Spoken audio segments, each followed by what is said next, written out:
What's up, and welcome back to Interpreting the Stars, where today we'll be talking about Spiral. Spiral is an upcoming Shudder original film due to release on the streaming platform on September 17th. I was given an advanced screener for an honest review. No, this is not the Spiral film that I've been looking forward to all year, which is supposed to continue the Saw franchise. This is something completely different. So, let's jump on the helicoid and let's get cracking. This review is brought to you by the word of the day, helicoid, an object of spiral or helical shape.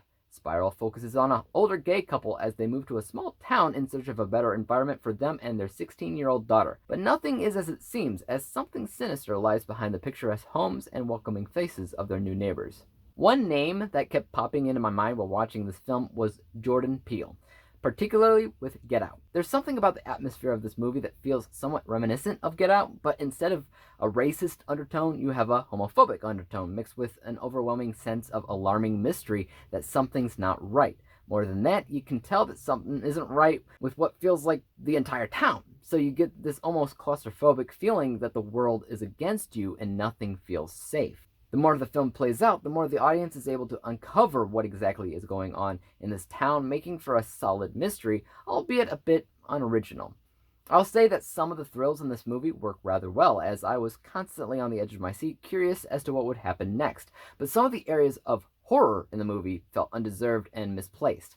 I would say a good 95% of the movie is grounded and makes sense, but every now and then there's these little visions of something more paranormal, and because the entire movie isn't filled with paranormal activity, these slight moments where there's maybe a ghost that pops out feel really, really weird. Spiral doesn't feel like a ghost story. It feels like a psychotic stalker thriller because there's all these scenes where there's just somebody watching their house at night in the shadows.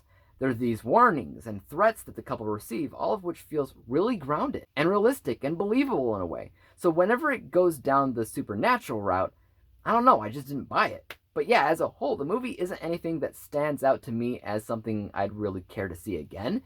Nothing shouts out to me as horrible or anything, but it's a film that often makes safe decisions in terms of cinematography, visuals, editing. The performances were fine, but truthfully, I never thought that anybody pulled off a groundbreaking presentation. It's basically a decent enough movie to watch in the background while you're, cooking or hanging out with friends, but it's nothing that you really need to actively pay that much attention to because it's nothing that'll change your life when watching. It has a decent enough premise.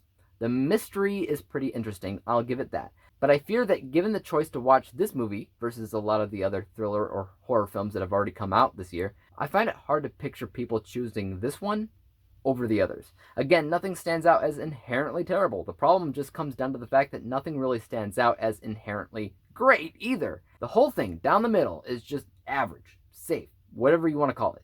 So let's take a look at my final score. From an unbiased technical perspective, I can tell you that everything here was business as usual, and literally nothing stood out as great, other than maybe the balance or pacing of the film, and the fact that they made the movie the way that they intended for their target audience. That, and the fact that somewhere in the premise of the story is something very, very interesting, but ultimately, the premise wasn't executed as well as it could have been. The unbiased score is 64%. My personal bias score is a little bit lower at 60% because the best way I could put it was that I was ultimately underwhelmed. Putting these two scores together, we come to the final rating of 62%, 62 out of 100 possible stars, granting the film with a letter grade of D. Truthfully, I wish the movie did better than what we got. It has promise. If only the filmmakers focused more on certain things like lighting, color palette, production design, camera work, editing, the film could have easily stood out a little bit more. But I'd like to hear your thoughts on the film in the comments down below. Have you seen it? And if you haven't, are you looking forward to it? As for YouTube, you guys know what to do. Hit the thumbs up button if you enjoyed this review, because there's always more like it coming out each and every single day. Hit the subscribe button and bell to be notified when I come out with my next review.